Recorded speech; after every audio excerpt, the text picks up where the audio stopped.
Millionaire left his pregnant wife after the diagnosis, but she recovered and took it all. Millions of dollars can buy luxury cars, sprawling mansions, and the illusion of a perfect life. But deep within those glittering facades often lie secrets so profound they threaten to shatter everything. This is the story of a marriage born in promise and drowned in betrayal, of a pregnant wife cast aside by the one person sworn to protect her. When a devastating medical diagnosis sealed her fate, her wealthy husband made the cruelest choice. Yet from the rubble of heartbreak, a phoenix rose. She not only survived, she thrived. Her journey is a testament to resilience, a reminder that real power starts with the soul. Henry Coleman was the sort of man who wore ambition like a custom-tailored suit. At 32, he had already accumulated more money than his entire extended family had seen in their lifetimes. Born and raised in the suburbs of Sacramento, California, Henry had an affinity for risk-taking from an early age. He traded baseball cards in middle school with a calculated vigilance, always seeking the rare gem that others overlooked. By the time he entered high school, he had moved on to day trading small stocks with money borrowed from his supportive parents, convincing them his budding passion would blossom into a lucrative future. What truly set him apart, however, was his charisma. Henry possessed a magnetic energy that made people gravitate toward him. At social gatherings, he dominated the room without effort, weaving stories of his business conquests into epic tales that left his audience spellbound. His confidence was alluring even to those who claimed to see through it. Perhaps it was this confidence that eventually led him to Fiona. They met at a charity gala in downtown Sacramento, an event raising funds for cancer research. Fiona Townsend, then simply Fiona Townsend, not yet Fiona Coleman, was a volunteer there. She'd been folding pamphlets and placing them neatly on every table before the guests arrived. Henry, wearing an impeccably tailored navy blue suit, noticed her right away. Though she was just a volunteer that night, something about her warm smile and the earnest way she spoke about the fundraiser made an impression on him. Fiona came from a far more modest background. She grew up in a small home on the outskirts of the city, worked part-time jobs through college, and spent most of her time contributing to various volunteer causes. She had a genuine soul, the type who'd stay up all night comforting a grieving friend, or sacrifice her own comfort if it meant bringing a little bit of joy to someone else. It was this heart, so full of compassion, that ensnared Henry's interest the moment he watched her carefully position ribbons and balloons, ensuring every table looked perfectly presentable. He introduced himself as a benefactor for the event. A conversation sparked first about the charity, then about life. Fiona felt an immediate sense of caution, recognizing Henry's well-practiced charm, but he seemed genuinely interested in her opinions on philanthropic endeavors. As the gala continued, he came back to talk to her at every opportunity. By the end of the night, he'd asked her to join him for coffee, promising he only wanted to continue their fascinating discussion.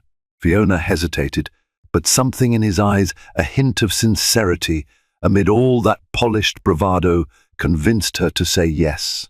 Coffee became dinner, and dinner became another date. Soon, Fiona found herself stepping into Henry's world of lavish meals, exclusive clubs, and influential connections. She wasn't entirely comfortable there. Her middle-class upbringing felt starkly at odds with Henry's high-rolling lifestyle, but she appreciated how he seemed to treasure her.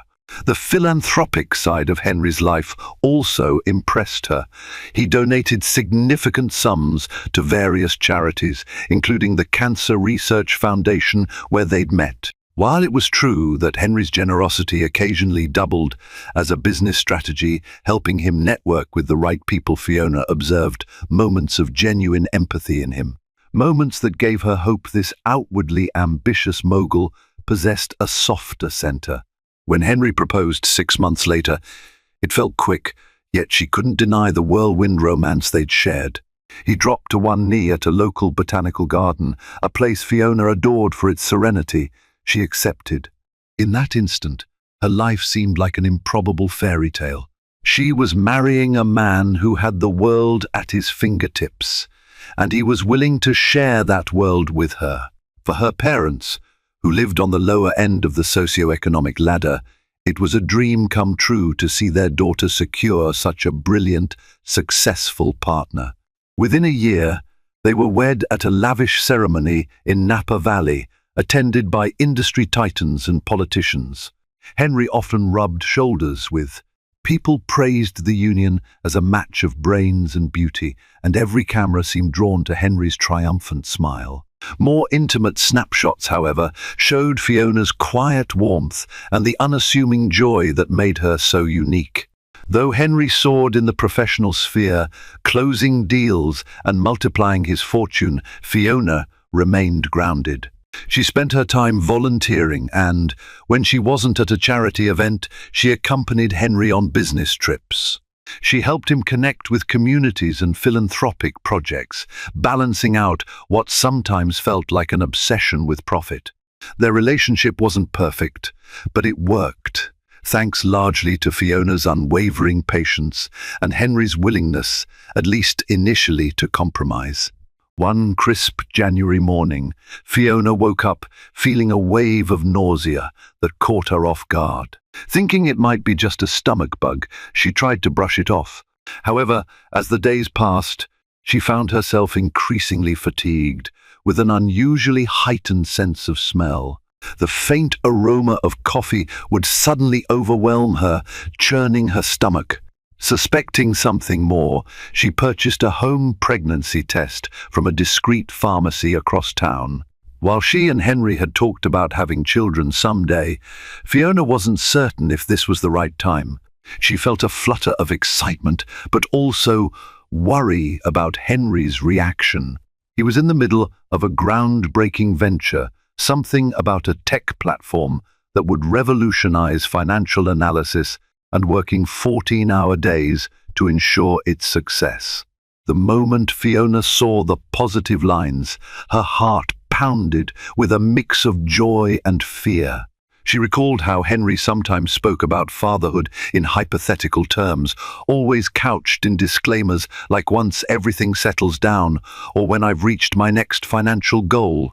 Regardless, Fiona felt a surge of warmth bloom inside her. She was going to be a mother, an unplanned but, to her, welcome surprise. That evening, she decided to create the perfect atmosphere to share the news. She prepared Henry's favorite meal, roasted salmon in lemon butter sauce, and lit candles in their elegant dining room. She even dressed in a simple but elegant gown she knew he admired. Her plan was to reveal the pregnancy test result after dessert. However, Henry arrived home late, exhausted and visibly irritated. He dropped his briefcase on the marble floor with a thud, heading straight for a glass of whiskey at the bar. Though he forced a smile when he saw her preparations, the tension in his posture was undeniable. "I'm sorry," he muttered, loosening his tie. Investor meeting ran over, and then traffic was a nightmare. Undeterred, Fiona asked him to join her at the dining table. She tried to keep the meal warm in the oven, but some dishes had grown cold. Henry tried to look appreciative, but his gaze kept drifting to his phone. Sensing his distraction, Fiona decided to expedite her plan. She handed him a small velvet pouch after they finished eating. "Open it," she whispered, heart pounding. Henry pulled out the home pregnancy test, eyes widening in realization. "Are you serious?" he asked, voice tight. She nodded, tears of joy gathering in her eyes. "Yes, Henry, we're going to have a baby." For a flicker of a moment, she saw wonder in his expression, but as quickly as it came, it vanished, replaced by apprehension, almost dread. "That's wow," he said, forcing a half-hearted smile. "That's big news. It's just not the best timing." The words stung Fiona, though she tried not to let it show. "I know it's sudden," she conceded, but we talked about this someday. Maybe this is just earlier than expected. Henry gulped his whiskey. I need some time to process this, Fiona. My plate is already overflowing with work. That night he was distant. Fiona lay awake in bed, one hand over her stomach, wondering if Henry would truly come around. By the next morning he was gone before she woke, leaving a terse note, had an early flight to New York. We'll talk when I get back. Fiona swallowed her disappointment and tried to keep the spark of joy alive. Henry was ambitious, yes, but she hoped he would embrace fatherhood once he grasped the gravity of bringing new life into the world. Little did she know how deeply his fears and drive would begin to erode the foundation of their marriage. Henry's flight to New York was filled with conflicting thoughts and mounting pressures. He was on the verge of sealing a deal with an investment firm that could catapult his company into a new stratosphere of wealth.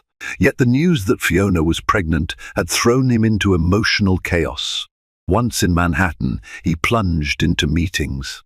The city's towering skyscrapers and frenetic pace mirrored his internal state. During brief moments between negotiations, his mind wandered to thoughts of fatherhood, images of cradling an infant, rearranging his schedule for pediatric appointments. The visions both excited and terrified him. Was he ready for this? Back in Sacramento, Fiona scheduled a doctor's appointment with Dr. Samantha Lee, the OB-GYN at Cedars-Sinai, whom she and Henry had donated to in previous philanthropic drives. Fiona arrived early, a bundle of nerves. After some tests and an ultrasound, Dr. Lee confirmed she was around 8 weeks along. The doctor's gentle reassurance drew tears of relief from Fiona's eyes. But the appointment came with a twist. Dr.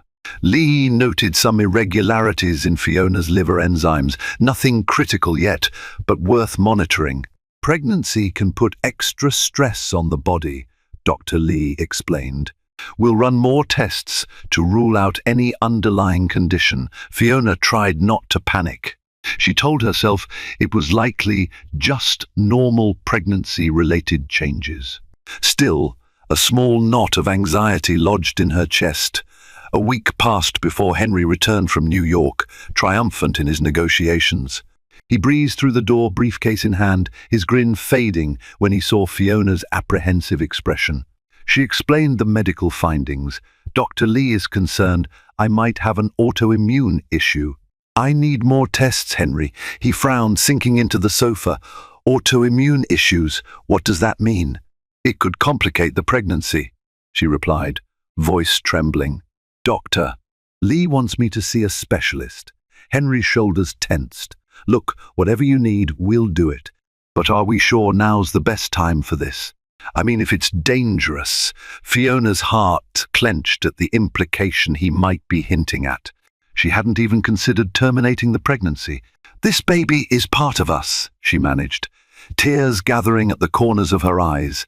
I'm not giving up, he sighed, nodding. Right, fine, I just need to think. That night, Henry tossed and turned, consumed by guilt and fear. Fiona felt more alone than ever, clinging to the hope that he'd come around. But as the weeks passed, his business demands only intensified, and his emotional distance grew. Fiona was left to navigate a precarious health challenge with minimal support from the one person whose presence she needed most. Fiona's appointment with the specialist doctor, Christopher Brown, marked the start of a new reality. Dr. Brown was a respected maternal fetal medicine expert in his early 50s. Tall and calm, he carried a reputation for guiding high-risk pregnancies with compassionate expertise. He reviewed Fiona's records, asked detailed questions, and recommended a series of tests. It appears your immune system might be producing certain antibodies that could affect your organs and the baby's development, he said gently. We'll monitor closely, and there are medications that can help, but it's crucial you follow up often. His words landed with sobering weight. Fiona tried to quell her mounting anxiety. What about stress, she asked, Recalling Dr. Lee's warning, Dr. Brown offered a sad smile. Stress can exacerbate autoimmune disorders. Try to keep calm, rest, and get emotional support. Fiona thought of Henry's incessant absences, the tension in their once happy home. She forced a nod, promising to do her best. In the following weeks, she submerged herself in medical appointments and quiet self-care. She took gentle walks, practiced prenatal yoga, and prepared healthy meals that might bolster her immune system. Friends from her volunteer circles rallied around, providing rides to the hospital whenever Henry was unavailable. Meanwhile, Henry found himself more immersed in his business empire than ever before. The success of his latest deal led to more partnerships, each demanding a piece of him. Between flights and meetings, his moments at home were fleeting, and even then, he seemed preoccupied. One night, Fiona laid out her latest ultrasound images on the kitchen table, hoping to spark some fatherly excitement. Henry barely glanced at them before muttering something about an urgent email. As her pregnancy advanced, Fiona sensed a gaping chasm opening between them. Henry's polite responses and occasional apologies didn't soften the feeling of abandonment she felt, especially as her health remained in delicate balance. One weekend, he returned from a trip to Dallas, particularly agitated, ranting about investor demands. Fiona tried to comfort him, but he shrugged her off with a dismissive, "I just need some space." That brief exchange rattled Fiona. She realized Henry was slipping away, possibly seeking an escape from the emotionally fraught atmosphere at home. The once glamorous life they shared now seemed more like a performance, with Fiona cast in the role of a lonely spectator and Henry the ever-distant star. Fiona woke one morning to find Henry already gone. This was not unusual, but it still stung. His typical note was replaced by a curt text called Redwood Financial about some documents. "They'll need your signature." Confused, she poured herself a cup of herbal tea and tried to distract herself from the wave of nausea returning with the pregnancy's progress. Later that afternoon, a call came in from Redwood Financial. A polite woman named Michelle explained that Henry had set up a trust arrangement. Fiona was to sign several legal documents that would finalize the transfer of certain assets. Fiona, taken aback, asked that the documents be emailed so she could review them. She opened the file on her laptop, only to be confronted by reams of dense legal language, references to an irrevocable trust, clauses limiting beneficiary rights, and fine print disclaimers. She left a message for Henry, asking for clarity, but received only a generic text in reply, "Busy. Will explain later." Alarmed, Fiona reached out to an old college friend, Mark Johnson, now an attorney. After scanning the documents, Mark's tone darkened. "It looks like Henry is compartmentalizing significant assets into a trust you won't have ready access to. If something goes wrong like a divorce, you could be cut off from these funds." Fiona felt a sharp pang of betrayal, tears filling her eyes. Why would he do that now? Mark cleared his throat gently. "Could be standard estate planning, could also be more.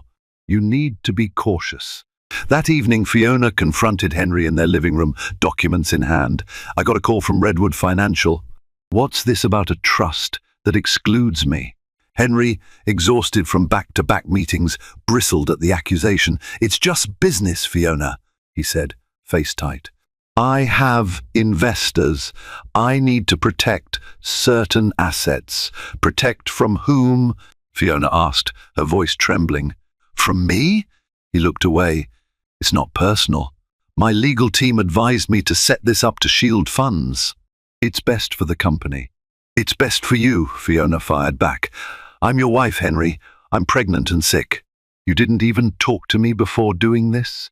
He grimaced, an undercurrent of guilt slipping through his irritation. "I'm sorry.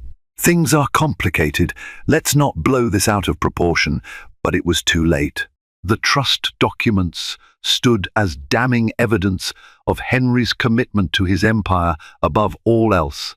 Fiona walked away, clutching the pages, her mind swirling with a dread she could no longer ignore. Over the following weeks, Fiona threw herself into managing her health. Dr. Brown's regimen of medications and frequent checkups began stabilizing some of her concerning symptoms. She also attempted to keep her stress under control, though the situation with Henry weighed heavily on her heart. She sought solace in the small victories of pregnancy, the fluttery sensation of the baby kicking, the improvement in her lab results, the unwavering support from friends. Angela White, in particular, proved a steadfast ally, picking Fiona up for doctor's appointments whenever Henry was unavailable, an increasingly common occurrence. Henry, meanwhile, rented a sleek penthouse apartment downtown, initially framing it as a temporary crash pad for overnight business stays. But days turned into a week, and he barely returned to their home. Their once shared mansion, filled with polished floors and designer furniture, became a silent stage on which Fiona battled her anxieties alone. The loneliness became intolerable one afternoon when she received a call from Redwood Financial again. They demanded her signature on additional documents related to shifting assets. This time, Fiona refused and told them she wanted her own lawyer's review first. She sensed the momentum of Henry's strategy. He was insulating himself financially, apparently preparing for a worst-case scenario. Her suspicions confirmed, Fiona dialed Mark Johnson. "I won't sign anything," she said, her voice quivering. "I want to protect myself and my child. Henry's barely around. I'm scared he's leaving me for good." Mark listened patiently, advising her to document everything and ensure she didn't lose her rightful share of assets. Fiona appreciated his calm professionalism, but the emotional toll pressed heavily on her. She lay awake at night, one hand on her growing belly, trying to quell the fear of raising a child alone while also battling health complications. One day, after yet another lonely prenatal class, she found Henry waiting at the house. He'd come to collect more of his belongings, or so he said. She confronted him in the foyer, fighting tears. "Henry, can we please talk?" she pleaded. "Are you moving out for good?" He avoided her gaze, shifting uncomfortably. "I'm not abandoning you, Fiona. I just need space. My work, my stress. I can't focus with all this, she repeated, heart twisting. "You mean me, my illness, our child?" he exhaled, looking momentarily pained. "That's not fair. You know it's more complicated than that." Fiona pressed a hand to her abdomen, feeling the baby move as if in protest. "I'm fighting to keep myself and our baby healthy, Henry. But you're busy insulating yourself from us financially. That's the reality." Henry said nothing, merely gathered his suitcases and left. The shutting of the front door resonated through the cavernous hall, echoing the finality of his departure. Fiona sank onto a nearby chair, tears slipping down her cheeks as the baby shifted inside her, a poignant reminder she was no longer just fighting for herself. Henry's new penthouse offered a panoramic view of Sacramento, an ambitious businessman's dream. But no matter how impressive the skyline, guilt gnawed at him. He told himself he was doing this for everyone's benefit.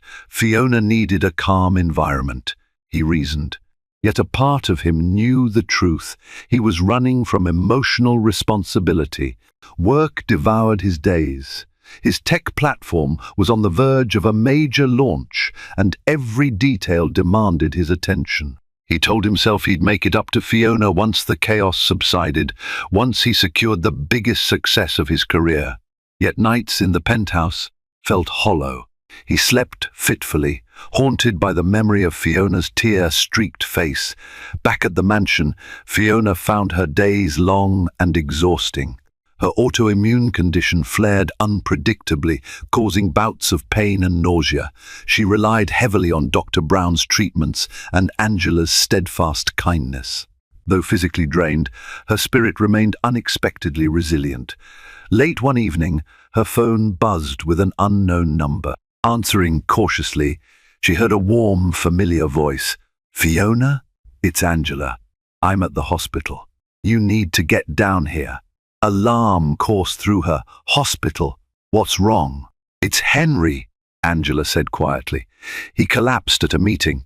They think it's sheer exhaustion or stress, but I figured you should know." Despite everything, Fiona's heart lurched with concern. She threw on a jacket and rushed to the hospital. Angela met her in the waiting area, her face drawn with worry. "Where is he?" Fiona asked, breathless. Angela pointed down the hall. "He's stable now, but they're doing tests. They said it's stress-related. He's been pushing himself too hard." Fiona felt an odd mixture of sympathy and frustration. She approached Henry's room cautiously. He lay in the hospital bed, eyes closed, and the fourth drip ran into his arm, and his phone, ever present, rested on the bedside table. When he sensed her presence, his eyes flickered open, and a wave of embarrassment crossed his features. "What are you doing here?" he asked softly, clearing his throat. She swallowed. "Angela called me. I came because Henry, you're still my husband." He laughed bitterly. "Some husband I've been."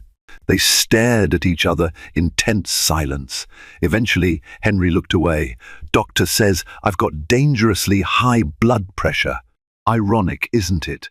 I'm the one always preaching self-control, and now I can't even control my own stress. Fiona edged closer to the bed, arms folded protectively over her belly. "This can't keep going on. We're destroying ourselves, Henry." He nodded weakly, pain etched into the lines on his face. "I know." But even in that moment of vulnerability, Fiona sensed a wall between them. He was still that driven businessman, clinging to the remnants of control. She could almost see the calculations running behind his eyes, as though he was already figuring out how to spin this setback into a win. When the doctor allowed Henry to be discharged, Fiona offered him a ride home. He declined, insisting he had a car service waiting. She watched him leave the hospital lobby, shoulders slumped. Sadness washed over her. Their marriage felt like a frayed tapestry, threads unraveling from all sides. As she made her way back to her car, she pressed a hand to her abdomen. The baby kicked, and she closed her eyes, whispering a silent vow. "No matter what happens with Henry, I'll protect you." For the first time, she acknowledged the possibility that she might have to raise her child alone. The next few weeks brought a series of jolts to Fiona's already delicate state. Her autoimmune symptoms intensified, leading to unpredictable bouts of fever and fatigue. Dr. Brown tweaked her medication, cautioning her yet again about the dangers of stress. One rainy afternoon, Fiona sat in her living room, flipping through medical bills and insurance forms. She hated feeling powerless, yet that was the exact state she found herself in, dependent on Henry's money, Henry's decisions, Henry's fleeting moments of concern. Just as she felt her resolve slipping, the doorbell rang. It was Mark Johnson, his expression guarded. He held a folder under his arm. "Fiona, I've been looking deeper into Henry's financial moves. You need to see this." She ushered him inside, heart pounding. They sat in the living room as Mark explained what he'd discovered. Henry had been transferring large sums of money into offshore accounts for the past few months. The trust arrangement was only part of a larger plan to insulate his assets. "He's moving his money out of reach," Mark said gently. "If he decides to walk away, you could be left with far less than you think." Fiona's eyes brimmed with tears of betrayal. She gazed around the lavish mansion, now revealed as a fragile facade. "So I'm basically facing the prospect of him abandoning me financially and emotionally while I'm pregnant and dealing with a serious health condition." Mark placed a reassuring hand on her shoulder. "I won't let that happen. We can file certain claims or even a legal separation to protect you and the baby. But you need to decide how far you want to go." Fiona stared at the folder in her lap, feeling a swell of anger. This was her life, a life she had built with Henry, under the assumption that love and partnership meant support, not abandonment. She clenched her jaw. Do whatever it takes to secure what my child and I need. I won't let him hang us out to dry. Mark nodded, rising to leave. I'll prepare the paperwork. Call me when you're ready. After he left, Fiona sank into the couch, heart throbbing with a mingled sense of loss and determination. Her phone buzzed. It was Henry, texting to say he'd be out of town for business again. She almost laughed at the dark irony. He'd left her to fend for herself, all the while siphoning off the wealth he claimed was theirs. She curled a hand around her belly, feeling the baby move. We'll be okay, she whispered, voice trembling. I'll fight for you with everything I have. That night, Angela stopped by with groceries and a hug, just as the tears began to overwhelm Fiona. They sat in the kitchen, the soft hum of the refrigerator, the only sound between them for a while. I can't believe he's doing this, Fiona said shakily. How did we get here? Angela squeezed her hand. Sometimes people reveal who they truly are under pressure. You need to focus on getting through your pregnancy and protecting your future. Henry's made his choices, Fiona nodded, steeling herself. She might have once been the sweet volunteer with a heart full of trust, but life had forced her to adapt. She wasn't just a victim, she was a mother to be with a responsibility to survive, even if it meant going to war with the man she once loved more than life itself. As Henry's offshore dealings deepened, fate delivered a curveball that rattled his empire. The ambitious tech platform he'd been developing faltered during its beta launch. Investors grew skittish. Stock valuations seesawed. Henry spent sleepless nights firefighting PR disasters while scrambling to patch the platform's technical flaws. The mounting stress took a visible toll. Dark circles ringed Henry's eyes, and his shoulders sagged beneath the weight of looming deadlines and potential lawsuits. He avoided Fiona entirely, convinced his presence would only heighten both their anxieties. Instead, he poured every ounce of energy into salvaging his company's crown jewel. Fiona, however, had her own crisis to face. One afternoon, she collapsed at home, seized by sharp abdominal pains and dizziness. Angela rushed over, finding Fiona pale and barely conscious. An ambulance sped Fiona to the hospital, where Dr. Brown discovered her blood pressure had skyrocketed dangerously. Henry, alerted by a frantic text from Angela, appeared at the hospital a few hours later, visibly shaken. He found Fiona in a private room, hooked to the fourth drips and monitors. She looked fragile, her once lively eyes dulled by pain. "I'm sorry," he whispered, approaching her bed. "I came as soon as I could." Fiona managed a faint nod, though she couldn't muster much energy to speak. Angela stood by her side, arms crossed, her glare conveying a silent admonishment to Henry. Dr. Brown arrived moments later, explaining that while they'd stabilized Fiona for now, her condition remained precarious. Stress, he emphasized again, was a significant threat to her and the baby.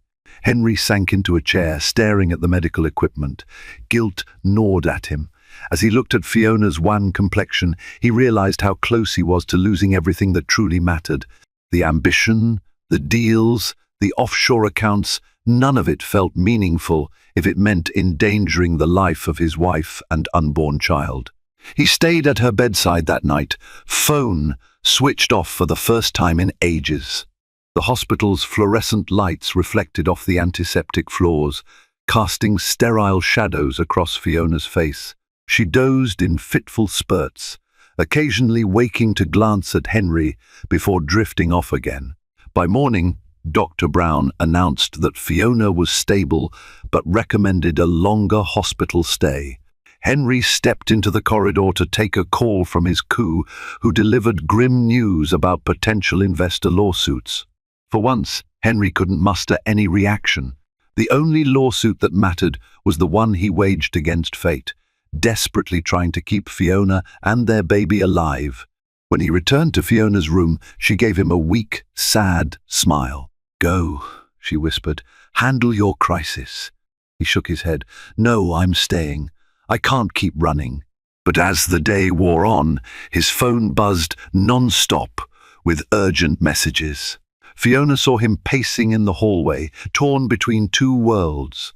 In the end, she closed her eyes, letting the steady beep of the heart monitor lull her into a restless sleep. She couldn't force Henry to be the husband she needed. He had to choose that path himself. A few days later, Fiona was discharged from the hospital with strict orders for bed rest and minimal stress.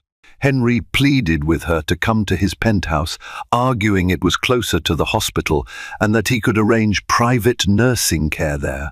Exhausted and eager for peace, she agreed. The penthouse was pristine and modern, a testament to Henry's taste for sleek lines and cutting-edge technology. A private nurse named Lily Smith greeted Fiona warmly, helping her to a spacious guest bedroom. Despite the luxurious surroundings, the atmosphere felt more clinical than cozy. Henry attempted to be more present. He rescheduled meetings to work from home, frequently checking in on Fiona's vitals. But the tension between them remained. Their once intimate conversations had turned polite and perfunctory.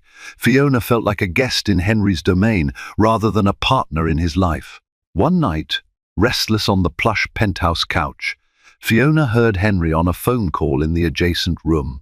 She caught snippets of phrases like offshore assets and trust limitations. Her stomach twisted. Even now, amidst her fragile state, Henry continued to orchestrate his financial safety net. But fate wouldn't wait for them to figure things out. Early the next morning, Fiona jolted awake with excruciating abdominal pains. She gasped, struggling to breathe. Lily rushed in, checking Fiona's blood pressure. It was dangerously high again. An ambulance was summoned. Henry stumbled out of his room, disoriented, and followed in a daze as they whisked Fiona to the hospital. In the frantic blur that followed, Dr. Brown delivered grim news. The baby was showing signs of distress, and Fiona's body was nearing a breaking point. They had little choice but to perform an emergency C-section to save both mother and child. Henry stood outside the operating room, numb with panic. Memories of lavish galas and triumphant boardroom deals flashed through his mind, now rendered meaningless compared to the life or death stakes playing out behind those double doors. After what felt like an eternity, Dr. Brown emerged. "You have a daughter," he said, offering a reassuring nod. "She's premature but stable. We'll keep her in the NICU for close observation. Fiona's lost a lot of blood, but we've stabilized her as well. She's in recovery." Relief collided with guilt in Henry's chest, tears burning his eyes. A father. He was a father now, yet he couldn't quell the dread that his own choices had contributed to this harrowing ordeal. When he was finally allowed to see Fiona, she lay pale and exhausted, a tangle of tubes and monitors surrounding her bed. "Henry," she rasped, her eyes fluttering open. "The baby, is she okay?" He nodded, swallowing the lump in his throat. "She's in the NICU, but Dr. Brown says she'll be fine." Tears formed in Fiona's eyes, and he gently took her hand, squeezing it. In that moment, he realized how close he'd come to losing them both. No empire, no offshore account, no ambition could ever replace the miracle fighting for life in the NICU, or the woman lying in this hospital bed. He stayed by Fiona's side, phone off, as the hours slid into night. At some point, exhaustion claimed her, and he sat watching the rhythmic rise and fall of her chest. A man with wealth beyond most imaginations, he had never felt more vulnerable. But in that vulnerability lay the beginning of what could be genuine change if he had the courage to follow through. In the weeks after Grace's dramatic birth, Fiona remained in the hospital to recover, while their newborn daughter fought to gain strength in the NICU. Henry spent his days shuttling between the two, splitting his time between Grace's incubator and Fiona's recovery room. The hospital became their temporary home, stripping away any veneer of high society and luxury. Money meant little in the face of medical uncertainties. Henry found himself enthralled by Grace's delicate features each time he peeked into her incubator. She was tiny, hooked to monitors and tubes, but each day brought small improvements an ounce gained, a slight increase in stable breathing. He asked endless questions of the NICU nurses, determined to understand every aspect of her care. To his own surprise, the thrill of fatherhood overshadowed his once-consuming hunger for business conquests. Fiona's healing process was slow but steady. Physically drained and emotionally exhausted, she spent hours asleep, awakened periodically by doctors checking vitals. Whenever she was lucid, Henry stayed close, updating her on Grace's progress. Occasionally, she'd see a tenderness in his eyes that reminded her of the man she first fell in love with. Still, the scars of betrayal lay fresh. She couldn't simply forget how he'd abandoned her in the darkest months of her pregnancy. Angela and Mark visited regularly, bringing care packages and unwavering moral support. Mark gently reminded Fiona to keep certain legal protections in mind, though he respected her need to focus on recovering rather than diving into another battle with Henry. In unguarded moments, Fiona wondered if Henry's shift in behavior was genuine or simply an emotional reflex to the crisis they'd endured. After nearly a month, Grace improved enough to be discharged, though she required close outpatient monitoring. Fiona, also stabilized, left the hospital around the same time. Henry arranged for them to stay at the penthouse, citing easy access to top-tier medical facilities. He even hired a private pediatric nurse to assist with Grace's specialized care. Those early days at home were chaotic and magical in equal measure. Grace cried at all hours, but the moments of holding her close, rocking her, feeling her tiny fingers curl around theirs, melted Fiona's heart. For the first time, Henry seemed fully present, cooking simple meals, running errands, and waking in the middle of the night to soothe Grace when she fussed. Yet, for all his efforts, Fiona struggled to let her guard down. She wasn't sure how to reconcile the attentive father Henry was becoming with the calculating businessman who had siphoned assets offshore. One evening, as she rocked Grace to sleep, Henry approached quietly. "I've missed so much," he whispered, gazing at Grace with awe. "I don't want to miss another moment of her life." Fiona studied his face, recalling the whirlwind of betrayal that had brought them to this juncture. "Henry, I want to believe you, but trust doesn't just snap back." He nodded, looking remorseful. "I understand. All I can do is try every day to show you I've changed." She turned her gaze to Grace, sleeping in her arms. The tiny heartbeat that pulsed in that fragile body was a testament to survival against impossible odds. She realized that she, too, carried a capacity for resilience she'd never known before. Whether or not Henry truly changed, she would always be able to stand on her own. For now, they existed in a cautious dance, each uncertain but hopeful that the near tragedy of Grace's birth might open a path to genuine reconciliation. In the months that followed, Henry strove to prove his commitment to both Fiona and Grace. He scaled back his office hours, delegated more tasks, and eased off the globe-trotting lifestyle. His focus pivoted from growth at all costs to ensuring the family's well-being. He even began attending therapy, acknowledging that his issues with control and fear of vulnerability had fueled many of his previous decisions. Fiona appreciated the shift, yet remained wary. She spent her days bonding with Grace and managing her own health, which, thanks to Dr. Brown's regimen, was slowly stabilizing. Each time Henry mentioned business deals or offshore accounts, anxiety fluttered through her.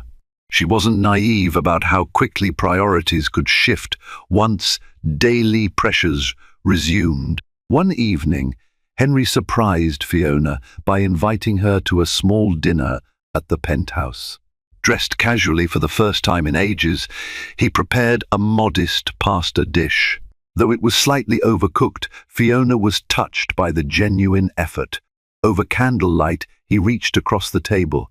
"I've terminated the offshore transfers," he said, his voice earnest, "and I dissolved that trust. Everything I was doing to protect my assets, I've undone it. Mark can verify. I want to make things right." Fiona's fork paused midway to her mouth. The revelation left her momentarily stunned. "You did?" He nodded, eyes reflecting sincerity. "I've seen what really matters. No more secrets, Fiona." Her chest constricted with a mixture of hope and caution. "It'll take me time to fully believe it," she admitted.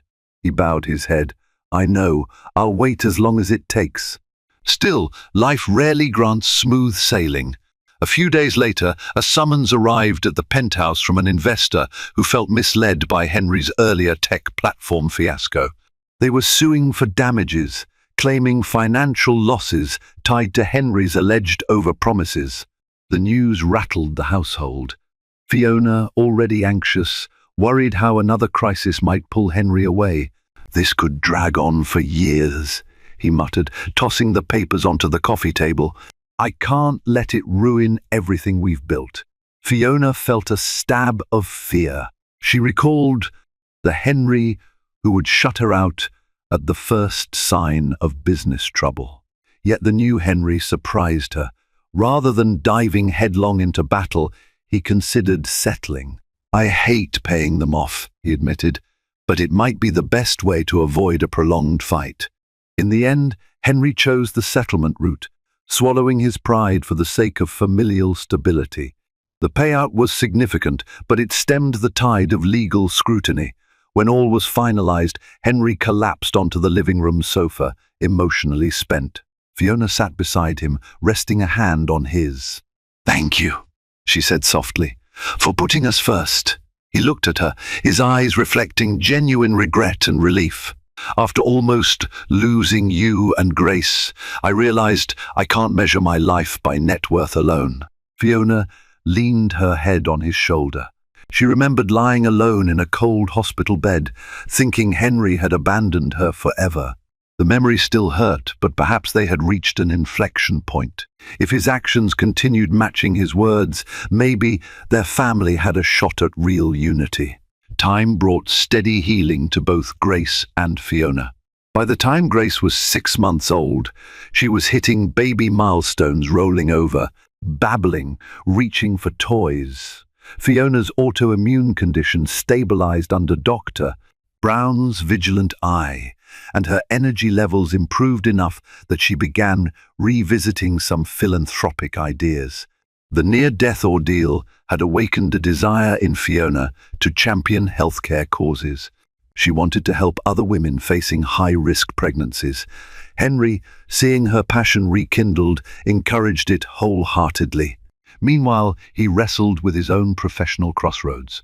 After nearly losing everything, the unrelenting drive that once fueled him had dimmed. He quietly explored selling parts of his business, no longer enthralled by endless expansions. One late evening, after coaxing Grace back to sleep, Fiona discovered Henry in his home office, sifting through financial statements. Her chest tightened, recalling past deceptions. But this time Henry looked up with a weary smile. "I'm thinking of selling one of my subsidiaries," he admitted. "There's a good offer on the table, and I don't need to own everything. It might be time to focus on what really matters." Fiona stepped closer, heart pounding with cautious optimism. "Like what?" He shrugged, gesturing around the penthouse that had once symbolized his ambition. "You, Grace, a balanced life. Maybe using some of this fortune for genuine good. I don't have to be that cutthroat mogul anymore." Fiona studied him, seeing sincerity in his eyes. In that moment, she recalled the day she first saw him at a charity gala, drawn by his charm but hopeful about his philanthropic side. Perhaps this was the Henry she'd sensed all along, the one overshadowed by greed and fear. Weeks passed, and Henry finalized the sale of his subsidiary for a substantial sum. True to his word, he donated a portion to the children's hospital that had helped save Grace's life. Fiona stood beside him during the ceremonial check presentation, pride glowing in her chest. With looming business pressures eased, Henry immersed himself in fatherhood. He learned how to calm Grace's colic, how to make her giggle with silly faces, how to read her a bedtime story in soothing tones. Fiona, in turn, invested her rekindled energy into organizing a charity gala aimed at supporting mothers with complicated pregnancies, a cause close to her heart. Their relationship wasn't magically perfect. Trust once broken doesn't mend overnight. Yet every day, Henry and Fiona took small steps toward understanding and forgiving each other. They learned to communicate better, sometimes with the help of a marriage counselor. And with each shared laugh over Grace's antics, they inched closer to rekindling the love that once felt lost. Nearly a year after Grace's precarious birth, Fiona stood on a small stage in a grand ballroom for the survivors' charity gala. Lights glimmered off high ceilings, illuminating round tables set for donors and supporters. This event was deeply personal, embodying Fiona's journey from desperate hospital nights to triumphant new beginnings. Backstage, Henry cradled Grace, who gurgled happily in her ruffled dress. He watched Fiona approach the podium, remembering the timid volunteer he'd first encountered. Now she radiated quiet confidence, her story poised to inspire others. "Good evening," Fiona began, voice resonant in the hushed ballroom. "I stand here not just as a survivor, but as a mother who almost lost her life, bringing a child into this world. Tonight's gala is a celebration of resilience of every woman who has ever been told her pregnancy was too risky, her body too weak." Polite applause swelled, and Fiona continued, describing how the funds would benefit research and supportive programs for women facing high-risk pregnancies.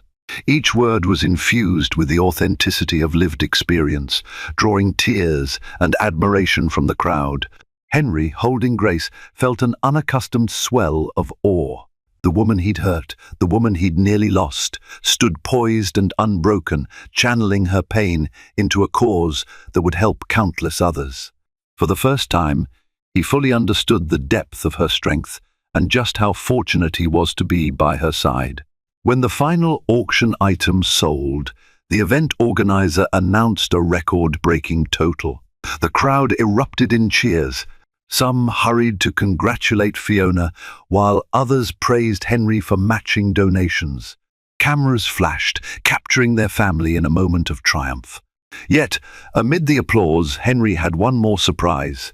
With Grace settled comfortably in his arms, he pulled a small velvet box from his pocket. Fiona's breath caught as he opened it, revealing a simple but elegant diamond ring, a symbol of renewal rather than old promises. "Fiona," Henry said, his voice trembling slightly, "I know I broke your trust in ways. Words alone can't repair, but I've spent every day of this past year trying to become a man worthy of you and Grace. Will you marry me again?" Her eyes brimmed with tears. The memory of hospital rooms, legal threats, and heartbreak still lingered, but so did the warmth of Henry's steady presence these past months. She glanced at Grace, who stared up at them with innocent wonder, and then back at Henry. "Yes," she whispered, voice quavering. "Yes, I'll marry you again." Applause thundered around them, guests moved by the raw display of devotion. Henry slipped the ring onto Fiona's finger, and they embraced, Grace giggling between them. It wasn't a perfect ending to a fairy tale. It was the start of a life built on second chances, a life more real and profound than any fleeting dream of riches. In the months that followed, Henry and Fiona renewed their vows in an intimate ceremony at the same botanical garden where he had first proposed. Surrounded by a handful of close friends and family, they promised to support each other through all storms, no longer blinded by unchecked ambition or hidden fears. Angela stood as Fiona's bridesmaid, while Mark Johnson, who had safeguarded Fiona's interests, officiated the ceremony, a reflection of how integral he'd become to their family's better future. With sincere effort and mutual respect, they forged ahead. Henry scaled back his once overwhelming empire, channeling funds into charitable projects dear to Fiona's heart. Grace thrived into a curious toddler, her laughter a fixture in their home. And Fiona herself emerged a force in the philanthropic world, using her story to champion healthcare reforms and maternal support programs. They had faced the brink of devastation, a marriage on life support, a child born prematurely, financial betrayals, and health crises. But through the crucible of adversity, they discovered what truly mattered: love, resilience, and the simple fact that life's greatest treasures can't be stored in offshore accounts. It's not a fairy tale with a neat ending. It's the ongoing story of two flawed people choosing to heal together every single day. New beginnings can bloom in the darkest seasons, and Fiona's remarkable journey proves just that. After all the betrayals, the heartbreak, and the life-threatening moments, she emerged stronger, securing her health, protecting her child, and even rebuilding her marriage on firmer ground. Her courage reminds us that resilience isn't about avoiding hardship, it's about facing it head-on and daring to rewrite the ending. Now, we want you to be part of spreading Fiona's empowering message. If her story struck a chord with you, if you felt her pain, her hope, and her ultimate triumph, don't let it end here. Help us continue the mission of resilience by liking this video, sharing it with friends who need some inspiration, and subscribing to this channel for more stories that highlight the incredible strength we all hold. Together, we can honor Fiona's triumph and celebrate the power of second chances.